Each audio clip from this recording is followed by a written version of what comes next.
On today's episode, we got Justin Reid versus Ja'Marr Chase in a heated exchange of words. Are the Bengals and Chiefs becoming a rivalry for the ages? Also, we're going to take a look at the all chiefed up sub-reaction poll on the recent signings and tell you which one they like the best. Stick around. Kansas City Chiefs fans, if you've been on Twitter today, you saw where Justin Reid and Ja'Marr Chase went at it a little bit. Justin Reid was doing an interview on TV, and he talked about how he was going to shut down T. Higgins, which I think he meant Hayden Hurst, but he called him Higbee. He was very confused. He also talked about him coming off of an injury, so that could have thrown Ja'Marr Chase into the mix. Either way, he said he didn't matter who it was. He's going to shut him down. They have 88. Higbee. No, it's not. It's not Higbee. Was with the Rams. What's his name? Not Higgins. It is Higgins. Yeah, It's Higgins. Higbee and Higgins. Yeah. They're gonna have him back. He's a very talented receiver too. More of a finesse type of guy. Not the best blocker. I'm gonna lock him down. You know, straight up. And that started a little spark of a debate on Twitter where T. Higgins came in and kind of laughed at it. And then Ja'Marr Chase got involved. So Ja'Marr Chase, actually started talking a little bit of trash. He said, "You want to put money on it, big boy," or something to that effect. And then after that, Justin Reid was just like, "Hey guys, like, I'm glad I gave you some extra motivation, but see you on Sunday." And then he come back and said, "Tuna in a can," which, if you don't know what that means, he's basically calling him a puss. So that's what he did to Justin Reid, and that's kind of how it ended.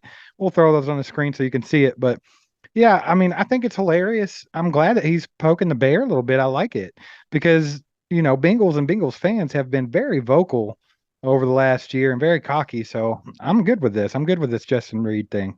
Okay, right off the bat, this is a little bit uncharacteristic from Justin Reid.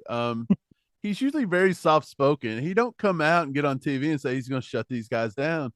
But I think that just goes to how heated this rivalry is. He wasn't even here last year, and he did not experience firsthand those two second-half letdowns that we all went through. That was a long offseason dealing with that.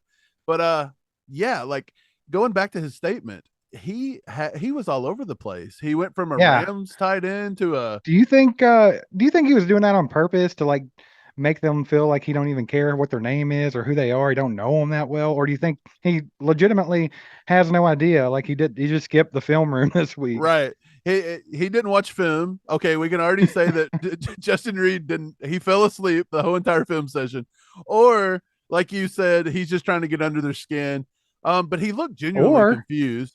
Maybe he had one too many drinks at dinner. Maybe he was a little drunk in there in that interview. He just like, that was right after practice. Higbee or Higgins or whatever. That was right after practice, bro. Like if he's drunk at practice, we're in trouble. Anyway, yeah, dude, I don't know. But this tuna in a can thing, like, I don't get it. You said that means he's kind of like a puss, like a wussy guy. So I went on Google and I searched tuna in a can. I don't recommend you guys do this, but it also says a penis that is wider than it is long. That was what they said that meant. So my only thing is that Ja'Marr Chase is talking about Justin Reid's penis, and that's weird. That's a weird flex, but okay. The Bengals are weird. I don't like the Bengals, dude. They're very weird. And, a lot of people have come out and they've been like, why is he, trying to talk trash on Ja'Marr Chase, who went off on the Chiefs last year, had like historical games against them. So like they're like, it's kind of stupid and all this stuff. He wasn't. I think it's great. I think it's great. He was talking about Tyler Higbee. What are they talking about? He was talking about T. Higgins and company or whoever. Who's he don't T. care. Higgins? Who's T. Higgins? Is that the guy our fan base was trying to trade Creed Humphrey for all last year? Yes. Sometimes our fan base is. So here's the thing about it. Ja'Marr Chase and T. Higgins are both push-off artists. Everybody knows that. They get away with pushing off, and that's why they're highly effective. And they do it in a way where sometimes it just don't get called. So props to them. Cheat to win, Eddie Guerrero style, whatever you got to do. But dude, yeah, they get called out. I seen on Twitter every fan base was calling them out over that. Right. Especially teams in the AFC North because they play them twice a year. They get by on it. I seen one tweet that said they like to go at every game and see how much they can push off before the officials actually call it.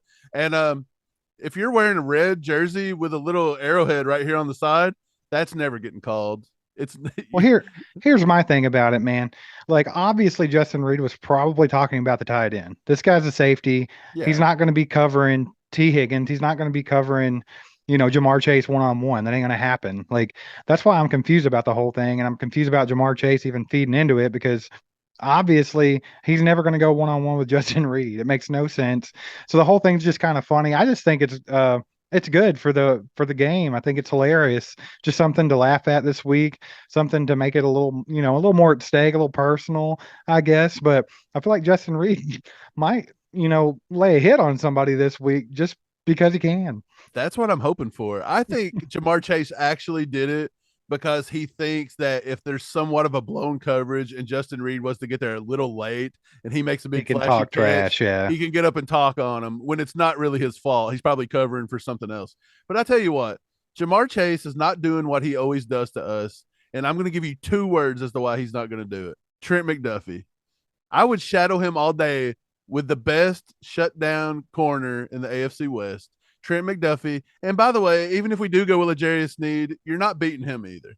So that's it. Ja'Marr Chase is not going to do what he usually does. I'm going to guarantee that today. Ja'Marr Chase will not do what he usually does. Right. So this is kind of sparking us into our next conversation. So are the Chiefs and the Bengals a new rivalry in the AFC, like a significant one? Because I feel like that the Bengals fan base is so obnoxious and vocal and just constantly poking everybody. Like as soon as this week started, they'd started on everyone on Twitter.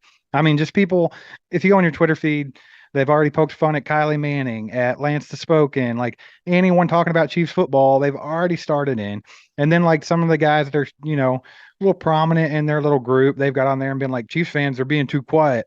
Y'all need to start talking all that trash now. Quit waiting in case y'all lose the game and all, just very, very annoying. So do you think that, these fan bases are starting to hate each other so much? Do you think this could be like a significant rivalry going forward? Yeah, I don't know. Kylie Manning is now Kylie Winfrey, Steve. Get it right. She got married.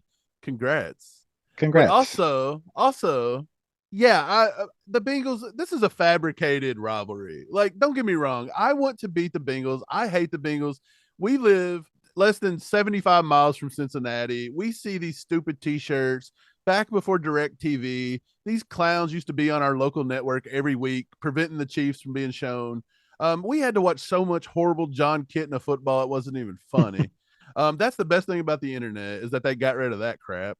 But other than that, there is really no rivalry. I understand they beat us 2 times and Mahomes hasn't got to beat Burrow yet.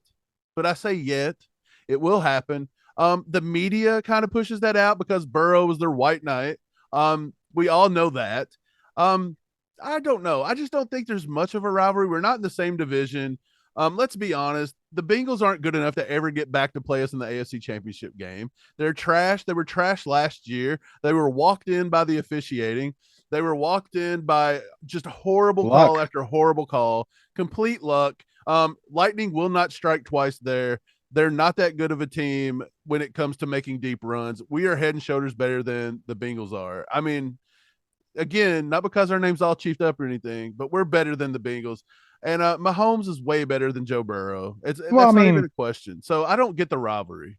last year the Chiefs were obviously head and shoulders above the Bengals.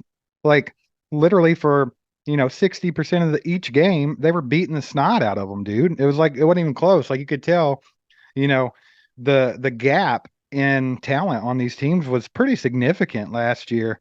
And like you said, with some, calls here and there to stifle things and to get them back in the game.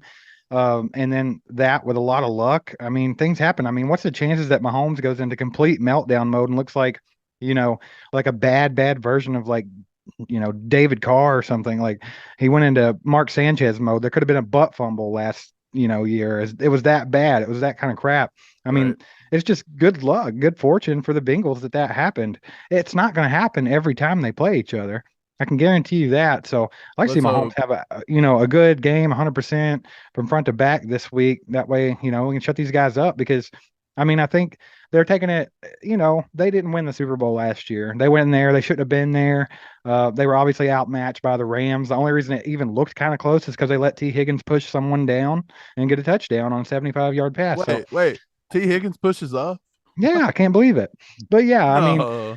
they have nothing else to argue about. So it's like that's their claim to fame is like, oh, we just shut the Chiefs out last year. So I'm with you. I don't think it's going to be like a thing going forward.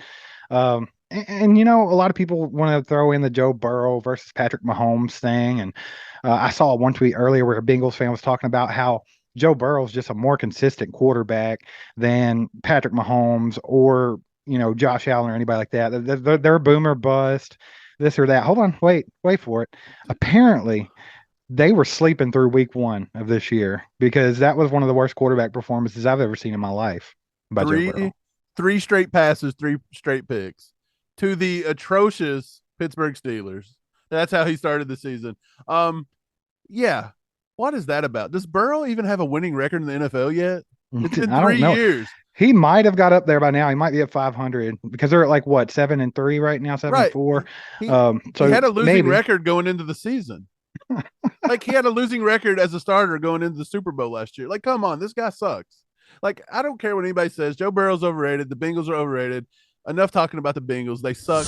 Let's move on to all chiefed up sub reaction fan poll. Steve, you asked them, our subs, what was the best signing we had?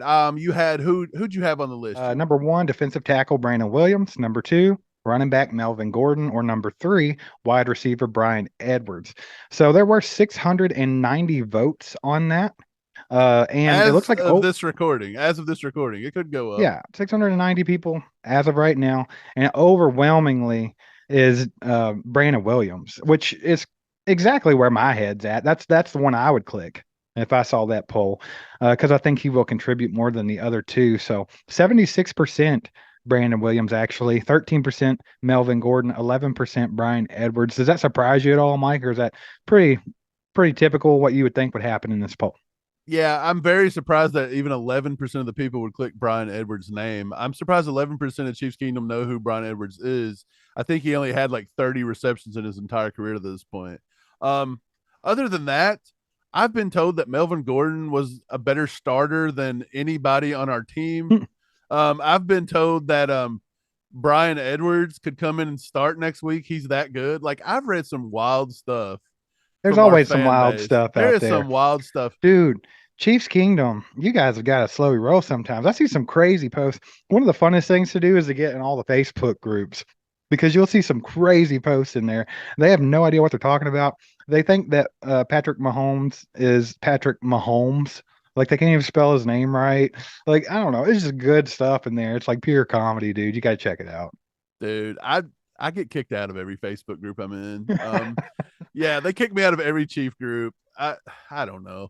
But anyways, very surprised that, like I said, Bryan Edwards got 11% of the vote. But yeah, I do think they're right. The defensive tackle signing, I think, has the best chance of being a major key going forward. I don't know if he's going to be on the roster this week. What do you think? I don't know. I doubt he'll see the field. He might. He could. I mean, he's going to be a rotational player anyway. So it's not like he's going to get like a majority of the snaps. So he could get on the field. I mean, run stuffings. I actually seen a question today. I don't know who posted it. It said, do you think he's better than Derek Nottie at stopping the run? What do you think? I do. I think that he's probably got more experience and he's like a better run stuffer. Derek Nottie is decent at run stuffing. That's pretty much his, MO right there. Derek Nottie, he hasn't played bad, but he's been kind of underwhelming at the same time. Derek Nottie's not somebody that just jumps off the screen at you, is just killing it out there. I think that Brandon Williams is going to be a little more flashy, not necessarily to the extent of Chris Jones, but I feel like he can break up plays in that manner to where you're just like, it was him. Like, Derek Nottie does everything quietly. He's obviously not the explosive player Chris Jones is. Like, you're not going to see this guy line up on the edge. No. Even though somebody in a Facebook group did say that, I bet. Yeah, so all you guys voted that Brandon Williams was the best signing of the week. And if you want to see more about that signing, make sure to check out this video that's popping up right now. We talk about it and much more. Make sure to hit that sub button, hit that like button, hit the bell. You guys have a good one, and we'll be back here tomorrow to talk more in depth on the Bengals game and what our predictions are and all that good stuff. We'll see you then. Peace. Aside from my soul.